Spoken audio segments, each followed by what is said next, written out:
welcome to an all-new Eye of the Tiger. I'm Cam Medrano. And I'm Huber. Historically, student enrollment in lab-based science courses have outnumbered available classrooms. This has required science teachers to share rooms with one another. We go to Nicole Kujikov with the full story. Throughout the 2019 fall term, Oliver Weiss has been teaching his lab-based physiology course in history teacher Carol Crabtree's classroom.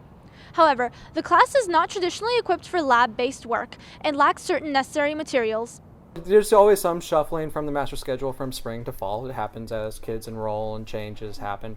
This one's a little bit more difficult because now we're not going from it being in a science classroom all the time to a history room that has a lot less space, doesn't have safety equipment and stuff like that. So it added an extra burden on me to try to find, hey, how am I going to make this work? Meanwhile, the lack of space means Crabtree finds herself relocating constantly from one location to another in order to continue successfully completing her work. Me getting displaced, it's a minor annoyance. I think the hardship really lies with the teachers who are having to teach in someone else's classroom. Thus far, Weiss is the only science teacher who works within the confines of a non-fully equipped classroom.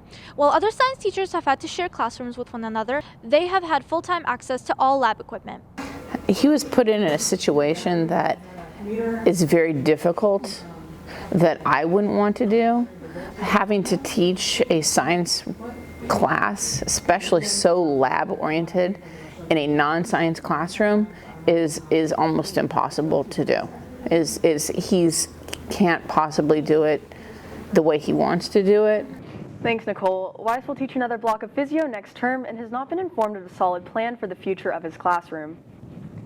The Roseville High School staff selected Kelly Capell as RHS nominee for Teacher of the Year. She's great. I was honestly so happy when I saw the email come out that she was our nominee. So I'm super proud of her. She's a hard worker. She's a big contributor to our department. She contributes to our PLT. She's super organized. She really cares about the kids. You know, she puts a lot of her heart into what she does, and I think this is really she's really deserving of this. It's so nice and loving. Her personality is so inviting, and it helps me ask questions more freely. And she's also very funny, so it keeps the class entertaining. She totally deserves it. I think she should definitely get the award. Congrats, Capell, and good luck at the District Teacher of the Year competition. We now go to Kobe Estrada for sports.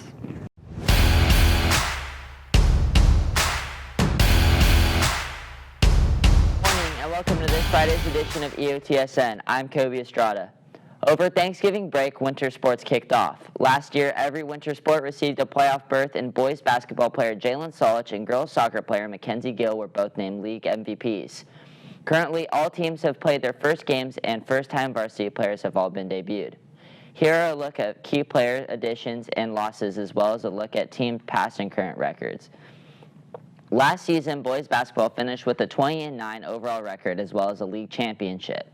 Some key losses are lockdown defender Bernie Graves and last year's league MVP Jalen Solich.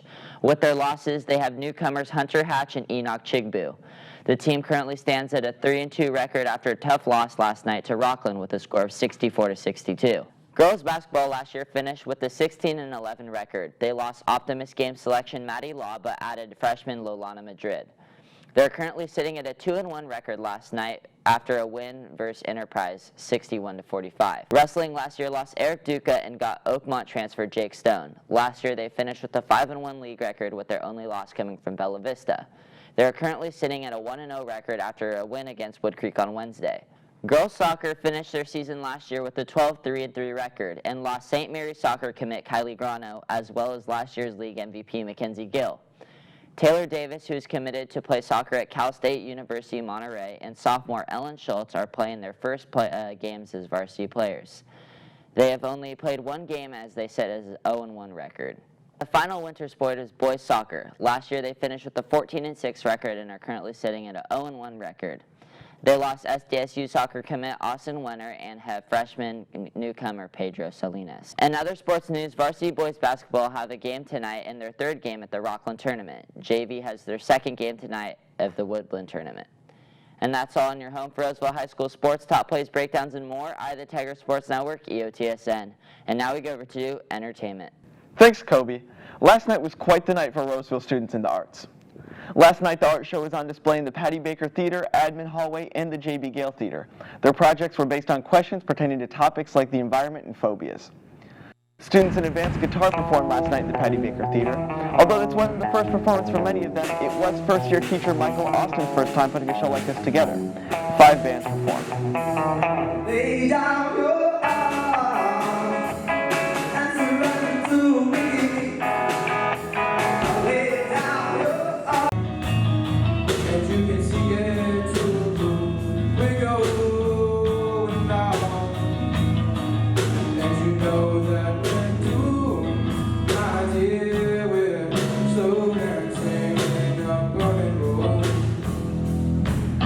If you missed the show last night, you can watch it at Eye of the Tiger News /Fall Guitar Show or on our YouTube channel. And now we go back to news. Thanks, Jackson. I actually had the chance to see Megan perform at last night's guitar show, and I thought it was pretty incredible. Thanks, Cam. If you're still looking to support the arts here at Roseville, the Winter Dance Show opens next Thursday. Here's a look at the show times. The show will run from Thursday to Saturday with a matinee on Saturday. Tickets are available at student services or in the dance room for $10. Deck the halls and prepare yourselves. The season of giving has begun. Yesterday, student government held its annual Toys for Tots event, and for one senior, this was the accumulation of 3 years of experience.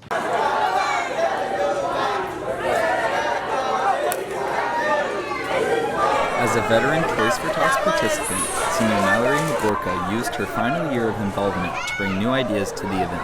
So this is my 3rd year doing Toys for Tots. Every year's been very different.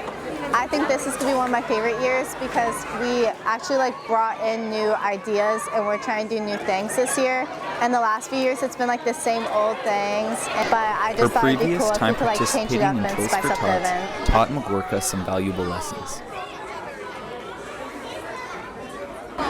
After the last 2 years, I really learned how to get on top of stuff and what we should plan way ahead of time.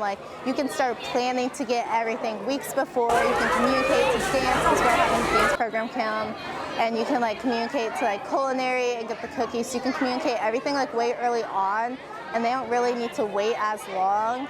And just everything, planning where you want everything, you don't have to wait last minute for anything, and you shouldn't have to be behind. You should be able to have it all set up early on and not be worried. According to Magorka, about 150 kids received presents this year. That's it for us today on Eye of the Tiger. And remember, we're always on at eyeofthetigernews.com. See you next time.